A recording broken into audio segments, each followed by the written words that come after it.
ఇప్పుడు కొంచెం water add చేసుకొని కొంతసేపు హైలోని తర్వాత సిమ్లో పెట్టుకోవాలండి. మరీ దగ్గరగా అయిపోకూడదు, కొంచెం చూసుకుంటూ ఉండాలి. లాస్ట్లో కొంచెం గరిటతో స్మాష్ చేస్తే మొత్తం అంతా ఇలా దగ్గరికి అయిపోద్ది. కొంచెం లాస్ట్లో కొత్తిమీర యాడ్ చేసుకోవాలి.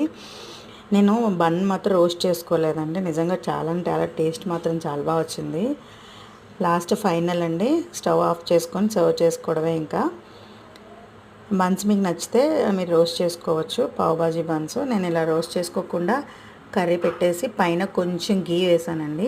కొంచెం గీ వేసి కొంచెం కొత్తిమీర అండ్ కొంచెం ఆనియన్స్ యాడ్ చేసుకున్నాను. ఇలా పిల్లలకి మరి సర్వ్ చేసుకుంటే చాలా, పిల్లలకే కాదు మనకైనా ఈవినింగ్ స్నాక్స్కి చాలా బాగుంటుంది. అండ్ గెస్ట్ వచ్చినప్పుడు కూడా చేసుకోవడం బాగుంటుంది. చాలా అంటే చాలా ఈజీ ప్రాసెస్, పెద్ద కష్టమేం కాదు. ఆ వైట్ బటానీ అనేది మన ఇంట్లో లేకపోతే గ్రీన్ బీన్స్ అని మనకు దొరుకుతాయి కదా, దాంతో కూడా ట్రై చేయొచ్చు. మీరు ఇంకా టమాటా కూడా యాడ్ చేసుకోవచ్చు, బట్ నేను ఏమీ యాడ్ చేయలేదు, సింపుల్గా చేశాను. వీడియో నచ్చితే మాత్రం ప్లీజ్ లైక్ చేయండి, షేర్ చేయండి, సబ్స్క్రైబ్ చేసుకోవడం మర్చిపోకండి.